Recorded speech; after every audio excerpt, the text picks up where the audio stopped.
Para business leaders dan intellectual business community, kita lanjutkan diskusi kita hari ini dalam segmen yang terakhir, yaitu kita diskusikan how to keep your top talents yang kita ambil dari Harvard Business Review bulan Mei tahun 2010. Dan bersama kita adalah Pak Irfandi Ferizal, beliau adalah Human Resources Director dari Nokia Siemens Network Indonesia. Pak Irfandi, kita lanjutkan diskusi kita dengan pertanyaan yang saya janjikan tadi di akhir segmen ketiga, yaitu kita tahu bahwa high potential itu for the purpose untuk posisi berikutnya, dan kita tahu bahwa posisi berikutnya makin ke atas kan posisi makin sedikit, ya. Automatically ada hypo yang sudah dibina, kemudian ya normal lah, mereka nggak terpilih, mereka keluar, iya kan. Kemudian ada pula yang walaupun terpilih kemudian they are not engaged, gitu kan. Tapi kita sudah invest banyak pada orang-orang ini. Nah, ada pendapat yang mengatakan daripada kita breed high potentials dengan cost yang sedemikian tinggi, setiap kita perlu satu posisi dengan orang yang punya kompetensi tertentu pada saat itu, ya kita hire aja orang lain dari luar, ya. Soal nanti dia bisa develop ke posisi berikutnya urusan nantilah. Too early to talk about that, gitu kan. Kalau kita ngomong dari cost wise, ya kita ambil aja di orang lain yang sudah jadi di posisi tersebut daripada kita bake a cake yang bake-nya belum tentu jadi, gitu kan. Harganya mahal, gitu kan. What do you think, Pak? That's reality, Pak ya. That's reality. Sometimes kita butuh orang dari luar. Sometimes kita juga nggak bisa paksakan bahwa harus semua di-develop dari dalam. Ya kalau kita bicara secara joke, kalau kawin silang semua kan insect kan, Pak ya. Artinya kualitinya sometimes we need some untuk memperbaiki keturunan, gitu kan ya. That's reality. Ya, itu secara joke-nya lah. Tapi kalau dilihat apakah ini selalu yang menjadi pilihan, ya kita harus hati-hati. Karena kembali lagi ini kan bicara chemistry, bicara juga fit dengan culture, ya. Artinya that's sometimes not easy. Ya, saya lupa, tapi saya pernah baca sebuah hasil survei research yang mengatakan bahwa 40% orang yang diambil dari posisi yang sama dari industri yang sama itu fail, Pak. Ya, saya lupa tapi dari quote dari mana ya, tapi I read it bahwa kalau kita ambil hanya katakan seorang yang sudah sukses di perusahaan lain, posisi yang sama, belum 40%-nya fail. Artinya tidak jaminan bahwa orang yang sukses di posisi yang lain. Tapi kan tidak ada angka yang dari talent kemudian kita masukkan ke sana berapa persen yang fail, Pak? Iya, bisa jadi 50%.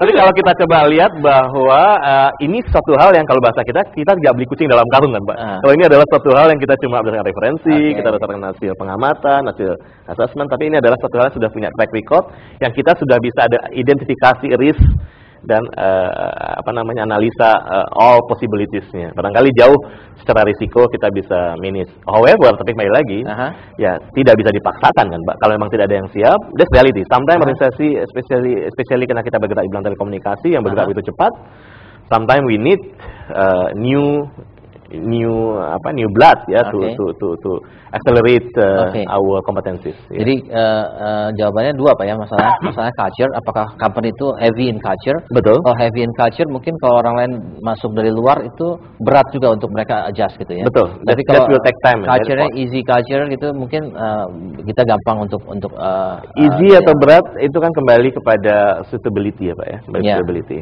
How we can find the culture fit person ya. Easy atau loose, mungkin kita bisa lihat bahwa easy itu lebih pada in group out groupsnya lebih gampang ya. Tetapi kalau yang heavy, yang in groupsnya berat, gitu kan. Nah kemudian yang kedua adalah bagaimana kemampuan seleksi dari company tersebut, baik seleksi internal maupun seleksi eksternal, gitu, Pak ya.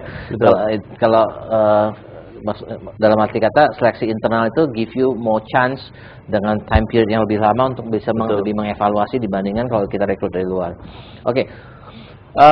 Pertanyaan berikutnya, kita tadi ngomongin hypo semua, Pak ya.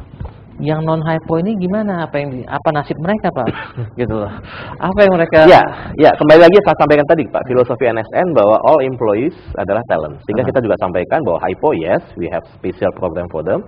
However, yang non-hypo artinya adalah karyawan dan kita recognize mereka sebagai talent, ya tidak ada perbedaan dalam arti mereka tetap dapat development plan, dapat feedback, dapat coaching, tapi barangkali tidak seintensif yang kita persiapkan. For example, we have the program, for example, leaders meet leaders. Ya, that's for example di mana leaders, top leaders gitu ketemu dengan para talent ini.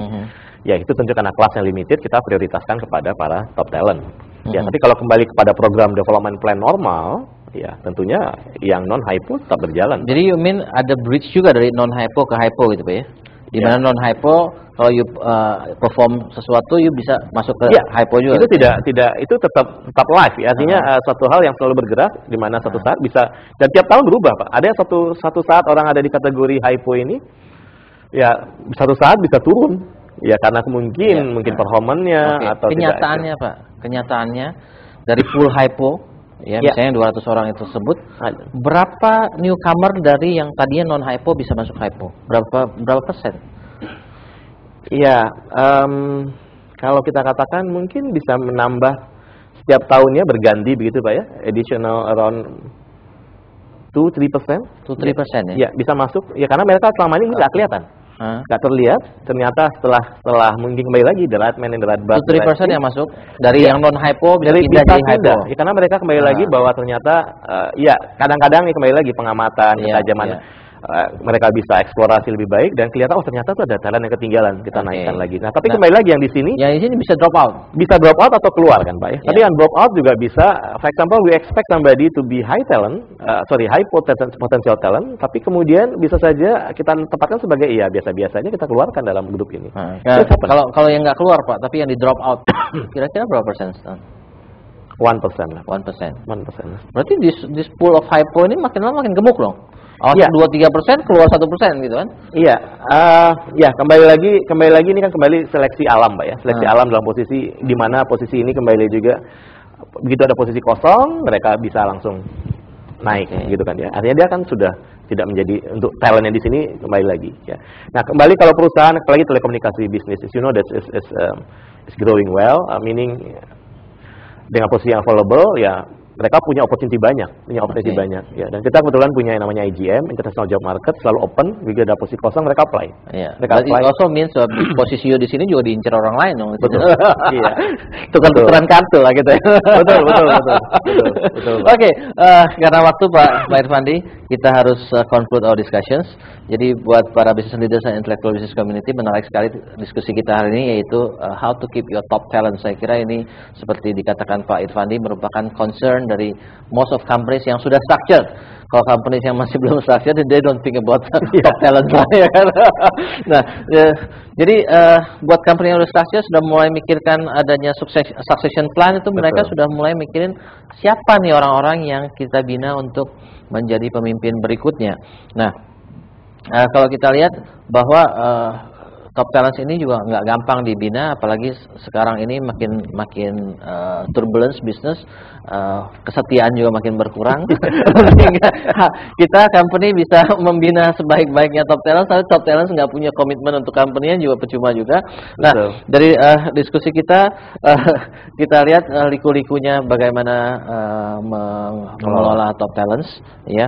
Dan artikel ini memberikan pandangan yang sangat menarik tentang apa mistakes yang tidak boleh kita lakukan di dalam managing top talents, yaitu ada 6. Satu adalah assuming hypo are highly engaged. Kedua adalah equating current hypo with future potential. Ketiga adalah delegating down the management of top talents. Keempat, shielding rising stars from early derailment. Kelima, expecting stars employees to share the pain. Keenam, fail to link stars to corporate strategy. Tidak semua dari prinsip ini kita sempat bahas saat ini, tapi kita bahas yang penting-penting dan memang the reality dalam lapangan. Tetapi setiap dari poin ini kalau kita mau gali, kita akan menemukan kebenaran-kebenaran di dalam poin-poin ini.